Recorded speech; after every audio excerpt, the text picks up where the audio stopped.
compartir la palabra de Dios con ustedes. Es mi costumbre hacerlo. Hace unos años me he dedicado a presentar seminarios, semanas de oración y campañas, y el Señor ha bendecido en forma abundante. Yo creo que una de las cosas que más me han animado en este trayectorio es el amor que expresan los hermanos. Entre los momentos más impactantes, me acuerdo de una iglesia en Dallas, donde había como 250 hermanos, una iglesia que quepa casi 300 miembros. La mayoría eran mexicanos, pero el amor que demostraron esos hermanos hacia su servidor es algo que nunca voy a olvidar y no puedo olvidar. Tremendo. También en la iglesia de Passaic, en New Jersey, lo mismo, y en muchos lugares donde he ido. El amor, el aprecio que viene de la hermandad es lo que mantiene al predicador en pie. ¿Cuántos dicen amén? Porque el predicador tiene un enemigo grande y lo tenemos todo. Es el maligno, Satanás. Pero cuando nosotros nos amamos unos al otro, el rencor del enemigo nada nos puede hacer. Y a eso le doy gracias a Dios. Yo voy a entrar en un periodo de receso, para así decirlo, donde voy a dedicarme a preparar 3 series que creo que tienen mucho que ver con el mensaje de los 3 ángeles, que en mucho sentido me parece que está haciendo falta dentro del pueblo de Dios. Y estaré un tiempo sin pararme en un púlpito mientras que lo preparo, y que ruego sus oraciones para que el Espíritu Santo de Dios esté conmigo, para que al terminar pueda ser de bendición para el pueblo de Dios. Esta mañana pensé en preparar un mensaje, el cual no es el que voy a presentar, algo que en mi concepto era profundo, pero el Señor escogió algo sencillo, pero de mucha importancia. Y eso es lo que voy a presentar esta mañana. Un mensaje sencillo, pero de suma importancia. El mensaje es titulado ¿Dónde está Dios cuando estoy sufriendo? ¿Dónde está Dios cuando estoy sufriendo? Y como ya sabemos, no es por ejército ni por fuerza, mas con mi espíritu ha dicho Jehová de los ejércitos. Oremos aún más por el Espíritu de Dios. Padre amado que moras en los altos cielos, santificado sea tu nombre. Oh Padre Santo, el tiempo ahora es tuyo. Toma este montón de cera, este que sin ti nada es, nada quiere ser, ni nada digno delante de ti puede ser. Y utilízame para adorar y alabar tu santo y divino nombre. Denos una experiencia profunda contigo en esta mañana. En Cristo Jesús te lo rogamos. Amén. Voy a pedir un vasito con agua. ¿Dónde está Dios cuando estoy sufriendo? Ruego que me acompañen, gracias, aquí está. Ruego que me acompañen a el libro de Lucas, el capítulo 15.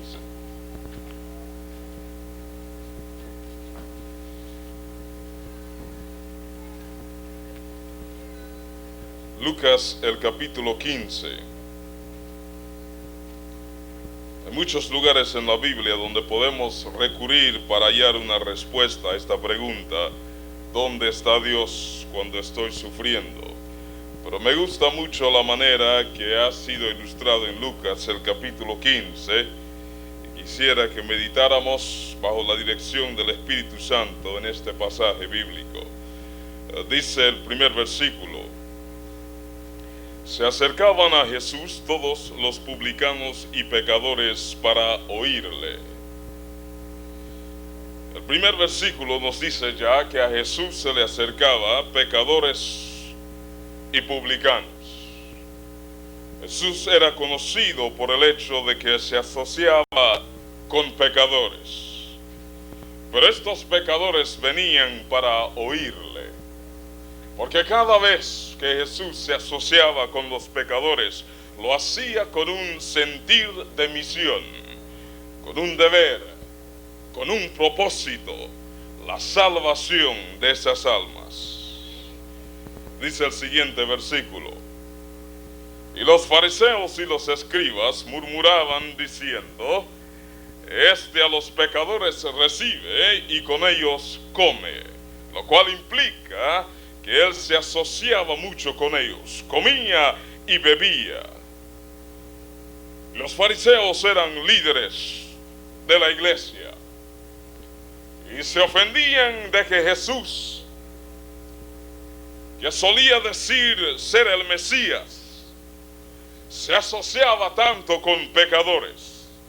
Es más, yo me puedo imaginar y recomiendo que lean el libro escrito por nuestra querida hermana Elena G. de White, Palabras de vida del gran maestro, que comenta sobre esta escena en una forma muy descriptible. Se ofenden los fariseos porque Jesús come y bebe con los pecadores, habla, conversa y ríe con ellos, y ellos se acercan para oírle. Me imagino que dicen algunos de ellos: esto es prueba de que él no es verdaderamente el Mesías, porque si él fuera verdaderamente el Mesías, supiera él con quién está hablando. Estos fariseos y escribas solían tratar en una forma muy discriminante a los que ellos consideraban como pecadores. Ellos solían formar parte de un círculo dentro de la iglesia.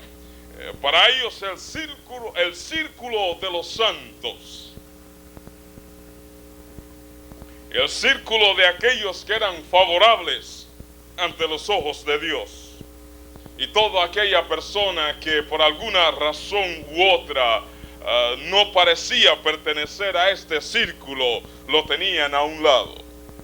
Usaban la pobreza, usaban la humildad como medios de discernir o distinguir quién pertenecía a su círculo y quién no. Pero más que todo eso, usaban el pecado. Y cuando los fariseos y escribas se acercaban a ellos, ellos se sentían rechazados.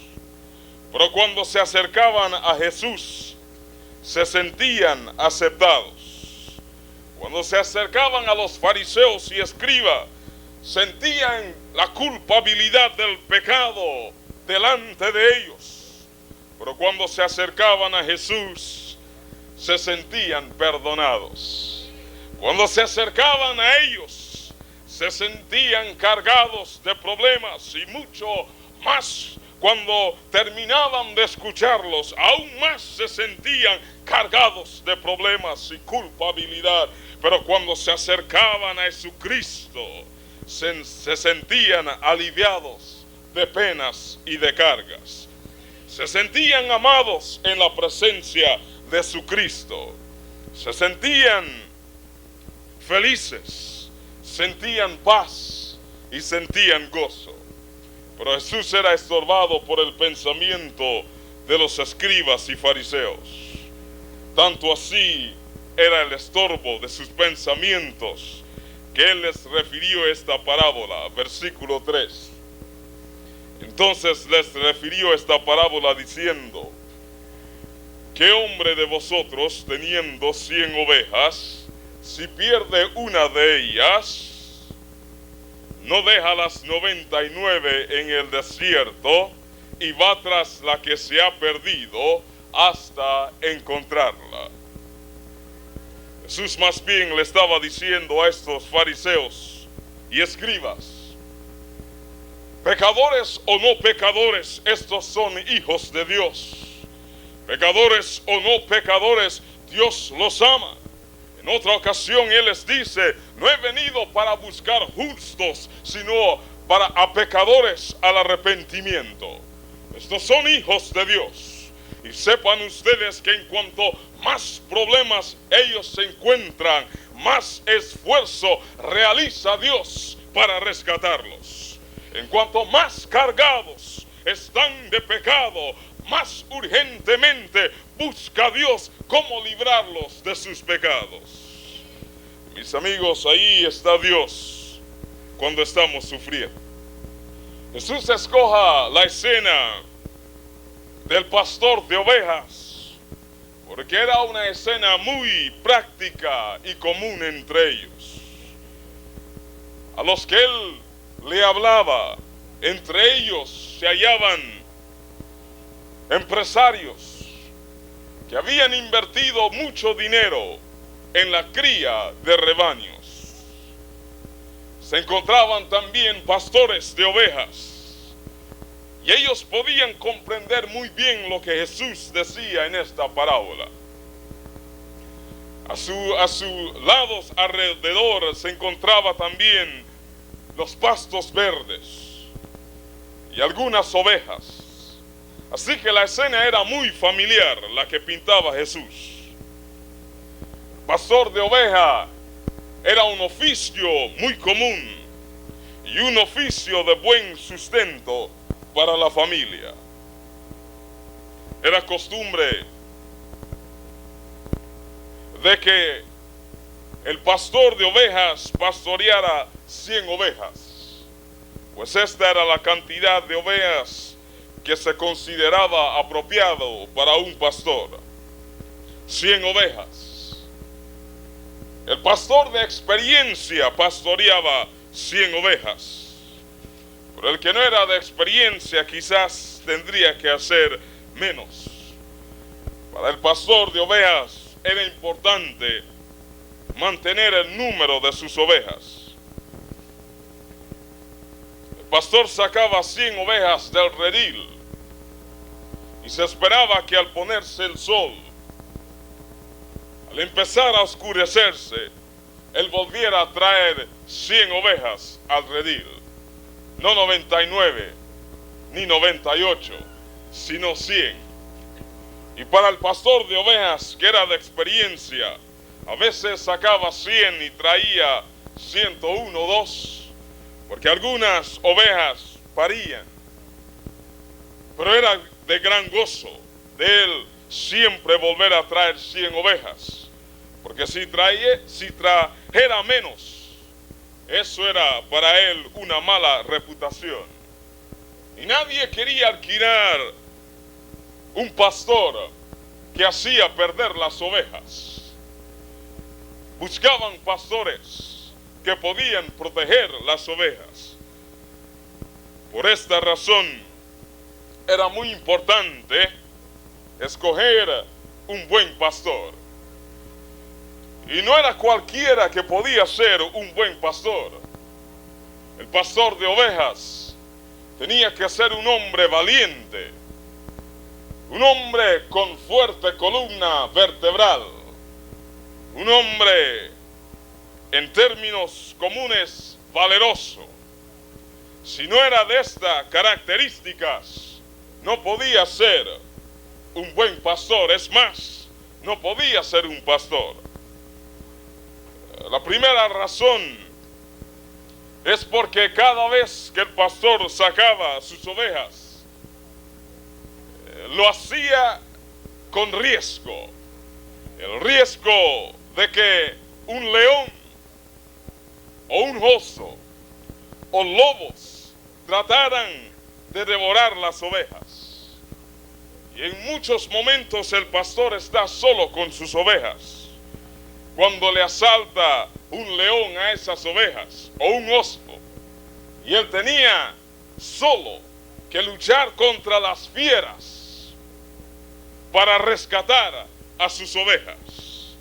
Y no olvidemos que la Biblia dice hoy que el diablo anda como león rugiente buscando a quien devorar, porque así hacían los leones con las ovejas. Y el pastor tenía que ser un hombre de valor para confrontar a las bestias que trataban de tomar a sus ovejas.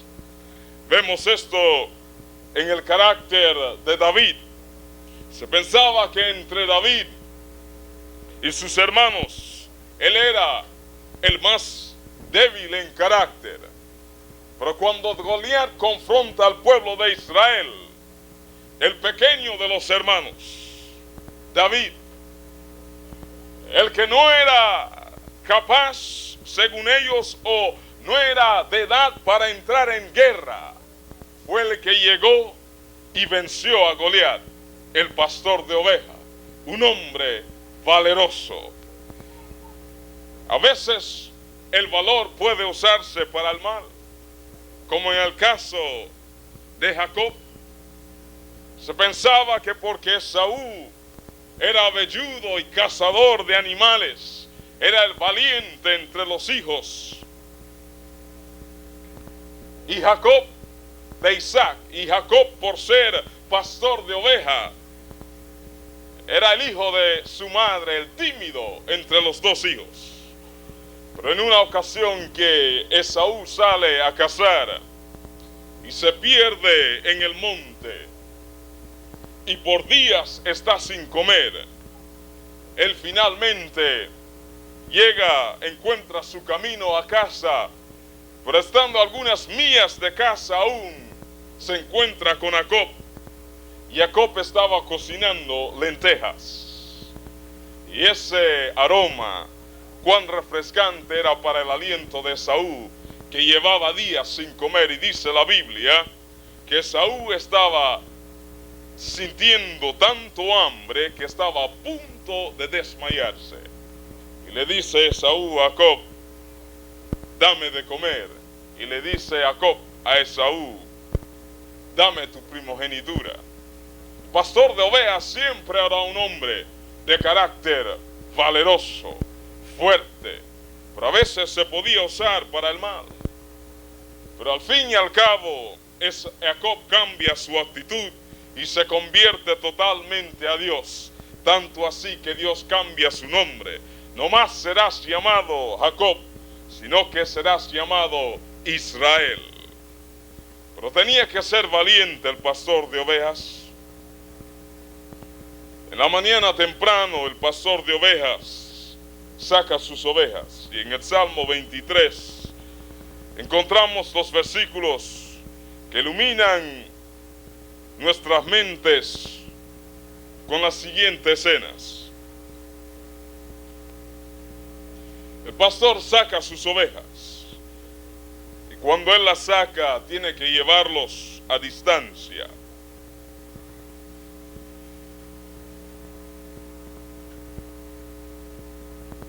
La distancia abarca un lugar, dice el versículo 2,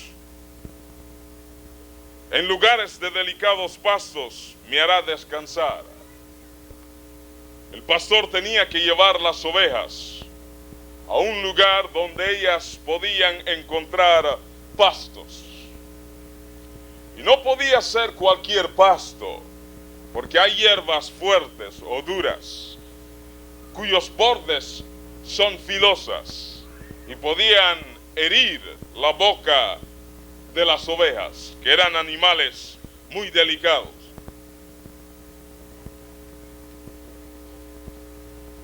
Así que el pastor tenía que buscar pastos delicados, y esto requería muchas veces que él tuviera que llevar las ovejas millas de camino hasta encontrar el lugar donde había pastos delicados. Y luego de dejarlas comer y descansar, ahora él tenía que proceder. Y dice lo resto del versículo: junto a aguas de reposo me pastoreará. Tenía que llevarlas ahora a aguas de reposo. Las ovejas no toman de aguas agitadas o corriendo. Por alguna razón, al fijarse en las aguas agitadas y ver su sombra y escuchar el ruido, ellos se intimidaban, o ellos se intimidaban y salían corriendo. Así que el pastor, después de alimentarlas con pastos delicados, ahora tenía que recurrir unas cuantas millas más para encontrar aguas tranquilas, aguas en reposo, para que ellas pudieran beber. Las llevaba por algunas colinas, por algunos rincones que formaban las montañas y las piedras. Y en estos lugares los esperaban los leones y los osos. Pero el pastor las guiaba hasta las aguas en reposo. Y luego dice el versículo: confortará mi alma. Y luego las confortaba. El pastor conocía muy bien a sus ovejas y las amaba a todas. Y luego de hacer todo este trayectorio, ahora le tocaba a él llevarlas luego al redil antes que se pusiera el sol. Y al regresar al redil, él las contaba. Y se dice que su relación con sus ovejas era tan cercana que él las contaba por nombre. Conocía el nombre de cada una de sus ovejas. Y estando de vuelta al redil, las empezaba a llamar. Y cuando él llamaba el nombre de una oveja y ella no aparecía, el pastor se asustaba. Volvía frenéticamente a llamar el nombre de esa oveja. Y si ella no aparecía, él emprendía su viaje para ir, buscar y rescatarla. En algunas ocasiones era fácil el trayectorio, porque el cielo estaba despejado, la luna brillaba, y él con una antorcha la buscaba, y a voz en cuello llamaba. Ella escuchaba su voz y sabía que su pastor estaba cerca. Más bien, también él podía escuchar el bramido de su oveja perdida y encontrarla con facilidad. Pero no siempre era esta la noche. A veces se oscurecía. Aún antes de ponerse el sol, ya estaba oscuro. Y al ponerse el sol, venía la tormenta y el trueno. Pero sea cual sea la noche, el pastor iba en busca de su oveja. A veces no era fácil. Dice el libro Palabras de Vidas del gran maestro que en cuanto más peligrosa la noche, más apresuraba el pastor sus pasos para encontrar su oveja que se había perdido. La oveja perdida también gritaba de voz en cuello: ¿dónde está mi pastor? ¿Dónde está Dios cuando estoy sufriendo? El pastor sin antorcha, con su barra en la mano, a toda velocidad va en busca de su oveja. La lluvia es fuerte, los truenos son fuertes, los relámpagos son muchas, o a menudamente se ven los relámpagos, pero él aún busca su oveja. Él también está en la tormenta cuando viene la dificultad, cuando vienen los problemas, cuando vienen las decepciones a nuestras vidas. Sepamos que nuestro buen pastor también la está experimentando por el amor que él siente hacia nosotros. Y el pastor la está buscando. A causa de la lluvia, ni siquiera puede ver bien por dónde va caminando. Pero cada vez que cruza un relámpago, el cielo utiliza su brillo como luz para acelerar sus pasos. Quisiera él escuchar cuidadosamente para escuchar en qué dirección está su oveja, pero los truenos y la lluvia no lo permite. Quisiera él gritar de voz en cuello para que su oveja supiera que él está en camino, pero tampoco lo permite la tempestad. No puede tampoco andar con una antorcha así en la oscuridad. Avanza rápidamente en busca de ella, y la oveja se pregunta en sí misma: ¿dónde está Dios cuando yo estoy sufriendo? Pero ahí está el buen pastor sufriendo también. Cuando la noche es oscura, cuando en tu cama te posas y las lágrimas corren por tu quijada, sepa que Dios está a tu lado y te está diciendo: déjame entrar en tu vida. Deme a mí una oportunidad y yo te haré descansar. Déjame entrar en tu vida y yo te daré gozo y te daré paz. El pastor avanza. Y me imagino que a veces él se halla a un precipicio. Y mientras que él trata de cruzar ese precipicio para llegar al otro lado, donde puede avanzar con mayor seguridad en busca de su oveja, un relámpago cruza los cielos, y cuando mira al otro lado hay un grupo de osos, lobos esperándolo.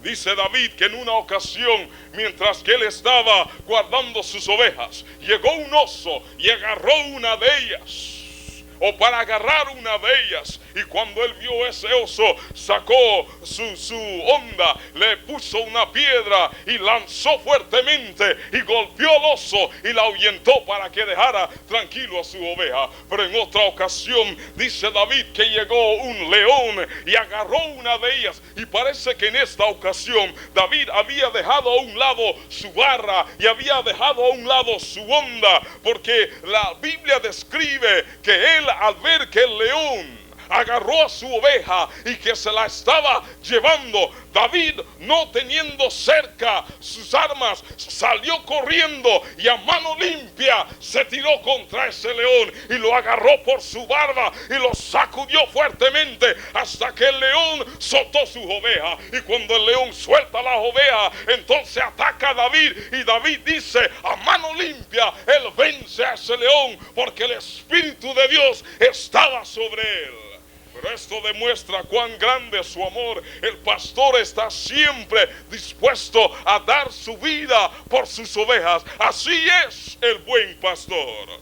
Así que yo me imagino que al ver los lobos a un lado, el pastor pues tiene que decidir o cruzar y regresar a casa y esperar que se pase la tormenta, o seguir adelante y confrontar a esos lobos. Pero dice Jesús que el buen pastor da su vida por sus ovejas. Y me imagino que cruza con su barra y le da a un lobo por un lado con la barra, a otro por el otro lado con la barra, hasta desparamarlos todos y seguir en busca de su oveja perdida. Y cuando la encuentra, él no la castiga, no la regaña. Nosotros teníamos un perro en casa. Y cuando llegaba mi padre, cuando era pequeño, después de buscar a su esposa y sus hijos, preguntaba por su perro. Y muchas veces el perro no estaba. Yo tenía que salir a buscarlo. Y justamente cuando estaba viendo mi programa favorito, Gilligan, y me estorbaba tener que dejar lo que estaba viendo para ir a buscar el perro, así que yo iba a buscarlo, y de lejos lo veía y lo llamaba, y cuando llegaba cerca sacaba mi correa de atrás y le daba un azote. ¡Suaz! Vaya a la casa, por tu culpa tengo que estar acá afuera. Y ese perro iba corriendo de tal manera que ya me conocía, y cuando me veía venir, ya salía corriendo a la casa porque sabía lo que venía. Pero cuando el buen pastor encuentra a su oveja, no la regaña ni tampoco la castiga. Es más bien, él le sana sus heridas. Y si está mal herida, él la aprieta contra su pecho para que el calor de su corazón le dé calor a ella y la hace sanar más rápidamente. Y si ella no está herida, él la pone sobre sus hombros y con orgullo camina con ella a casa. Ni siquiera la hace caminar cuando él la encuentra. Oh, mis amigos, cuando nos sentimos perdidos y cuando nos sentimos apartados de Dios, sepamos que Dios nos está buscando. Dice Jesús: yo llamo a la puerta y siempre le está llamando. Dejámosle entrar y Él traerá paz y gozo a nuestra vida. Y dice el resto del relato que cuando el buen pastor llega a su casa, él empieza a hacer fiesta con sus amigos, prepara alimentos y bebida y le dice a sus vecinos: vengan todos, vengan a comer y a beber conmigo. Y en una forma dramática, excitante y emocionante, él empieza a describir a ellos cómo encontró su oveja, cómo era tan fuerte la lluvia, cómo era tan fuerte la tormenta y los truenos, cómo se encontró con lobos, cómo se encontró con un león y cómo los venció todos y rescató a su oveja. Con orgullo él relata la escena de su encuentro con ella. Oh, cuán grande es el amor de Dios.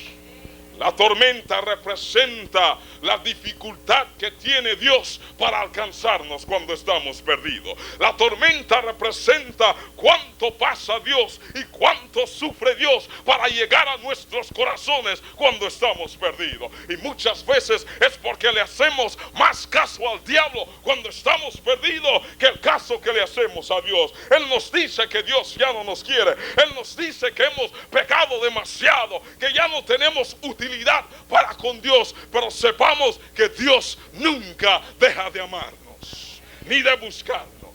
Ahí está Dios cuando estamos sufriendo también sencillamente porque nosotros estamos sufriendo.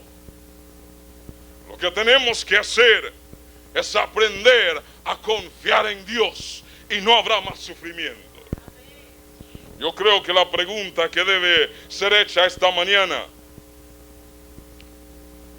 no es ¿dónde está Dios cuando estoy sufriendo?, sino más bien, ¿sé yo dónde está Dios cuando yo estoy sufriendo? Es muy importante que nos hagamos esa pregunta. Daniel sabía dónde estaba Dios cuando él estaba sufriendo. En una ocasión, después de haber dejado sin comer a leones hambrientos dentro de un foso, lanzaron a Daniel dentro de ese foso de leones hambrientos. Pero Daniel sabía dónde estaba Dios. Y cuando cayó en ese foso de leones hambrientos, el ángel del Señor lo acompañaba. Los leones fueron amansados. Yo me imagino a Daniel jugando con ellos, y cuando se cansó de jugar, usó una de ellos como almohada para pasar la noche. Y luego al despertar llega el rey y le dice: Daniel, tu Dios te ha librado. Y dice Daniel: sí, Jehová me ha librado, porque Daniel sabía dónde estaba Dios cuando se presentó el sufrimiento. Los tres hijos hebreos también sabían dónde estaba Dios. Ellos fueron amenazados por Nabucodonosor de que si no se inclinaran ante la estatua de oro, iban a ser echados en un horno de fuego. Yo me imagino que de la misma manera que el diablo tienta hoy, también tentó a esos jóvenes y se acercó a ellos y les dijo: miran, jóvenes hebreos, ustedes no tienen que morir por no inclinarse ante esta estatua. Yo voy a decirles lo que pueden hacer. Pueden inclinarse delante de la estatua pretendiendo que la están adorando, cuando en realidad están adorando a Jehová su Dios. Pero también me imagino que ellos le respondieron a él: si nosotros no inclinamos ante esta estatua de Nabucodonosor, pretendiendo que estamos adorándola, pero en verdad adorando a Dios, ¿cómo sabrá este pueblo que Jehová es mayor que esta estatua y tiene más poder que Nabucodonosor? Y se rehusaron a inclinarse. Y cuando Nabucodonosor vieron que se rehusaron 2 veces de inclinarse, es más, la segunda vez ni siquiera permitieron la avanzada de la música, los echó en el horno de fuego. Pero ellos sabían dónde estaba Dios. Y me imagino que echaron primero a Sadrach, y cuando se acercaron los soldados al horno para echarlo dentro, él se encoge y cierra los ojos, lo lanzan al aire, y cuando cae en el horno, en vez de sentir el ardor, él sintió aire acondicionado. Y cuando abre los ojos, ahí dentro estaba Jesucristo.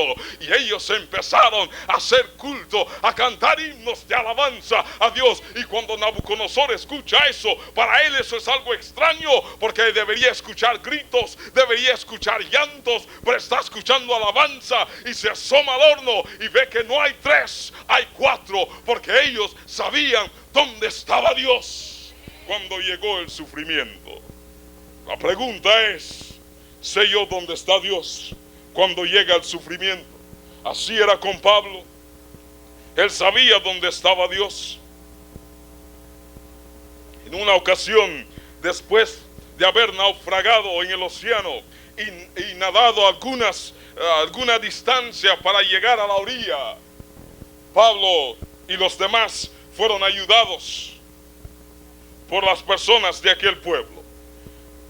Y estando ya en un lugar donde habían hecho fuego para calentarse del frío que sentían por haber estado en el agua por tanto tiempo, una víbora saltó de la leña, y saltando de la leña por el calor del fuego, ella se encuentra con la mano de Pablo y le pica.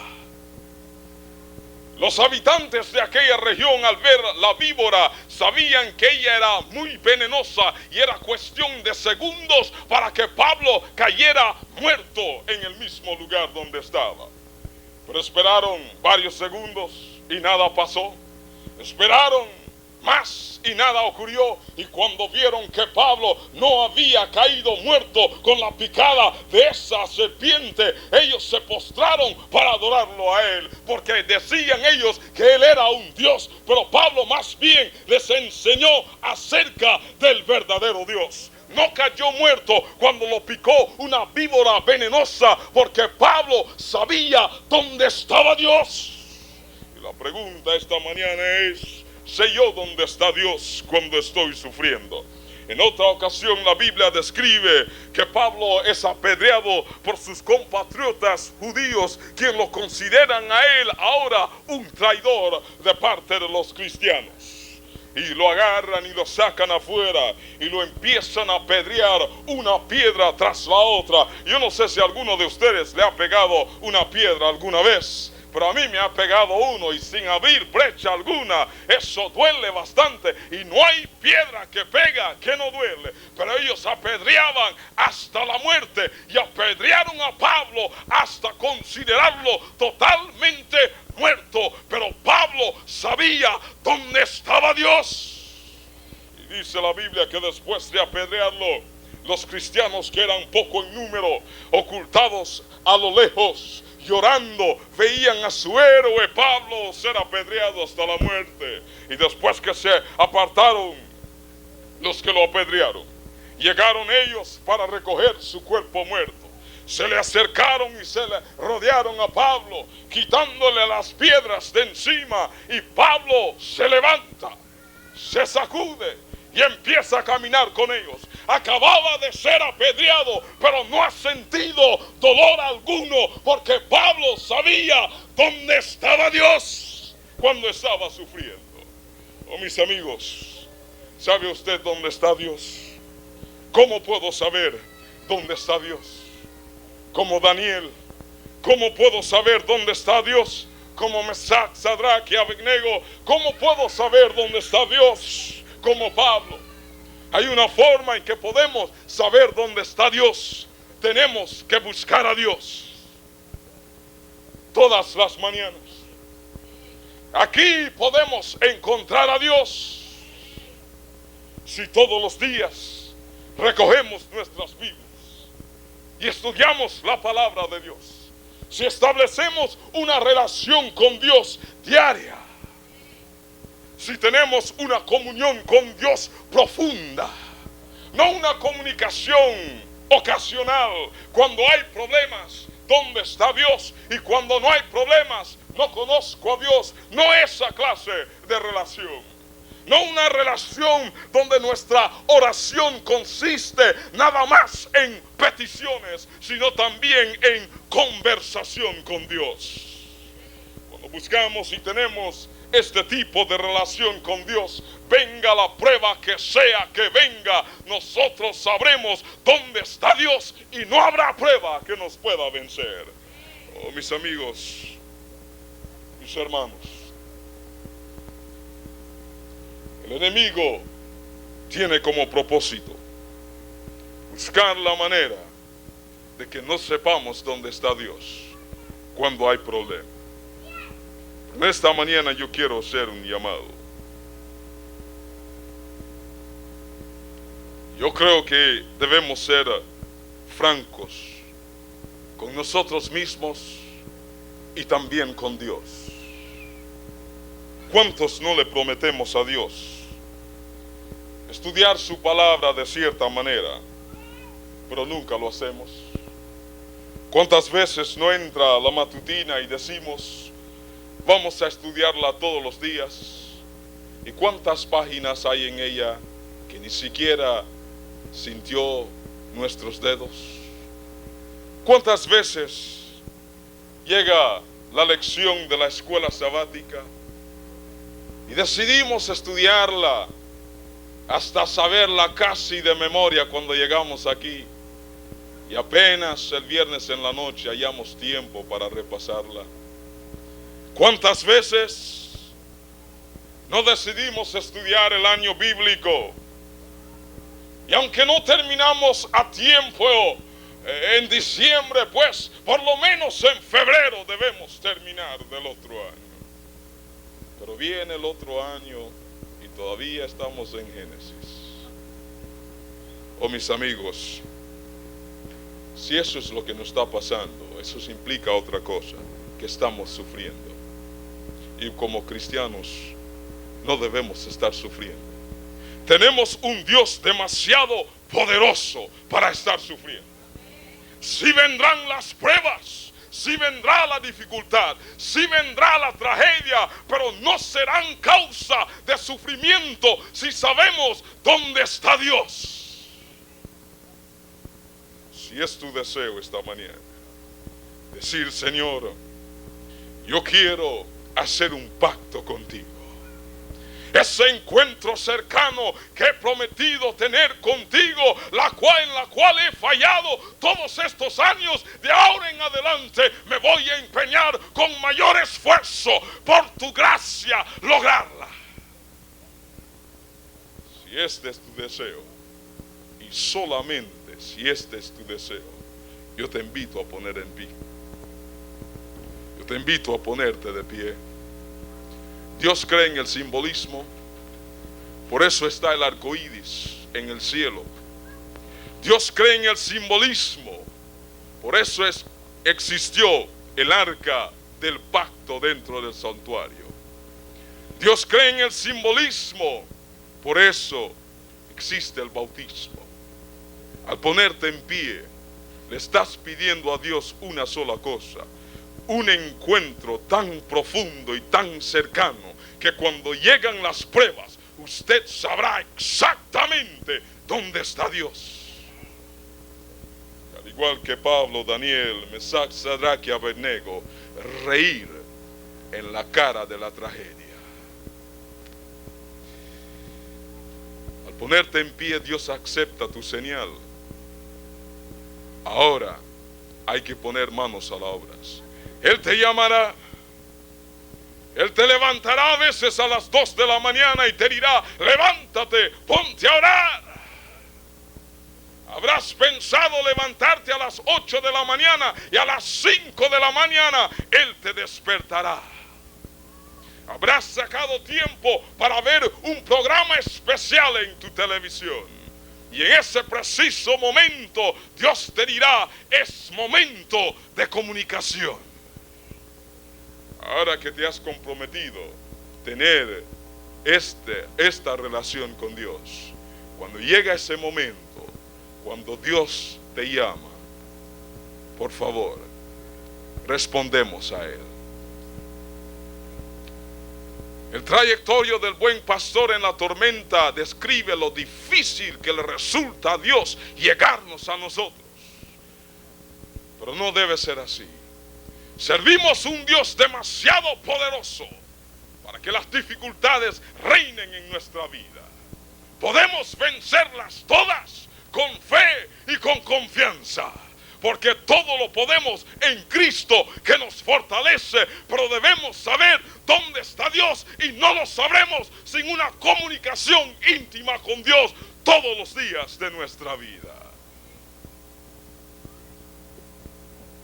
Pastor, Dios en todo momento escoja a hombres especiales para dirigir su rebaño.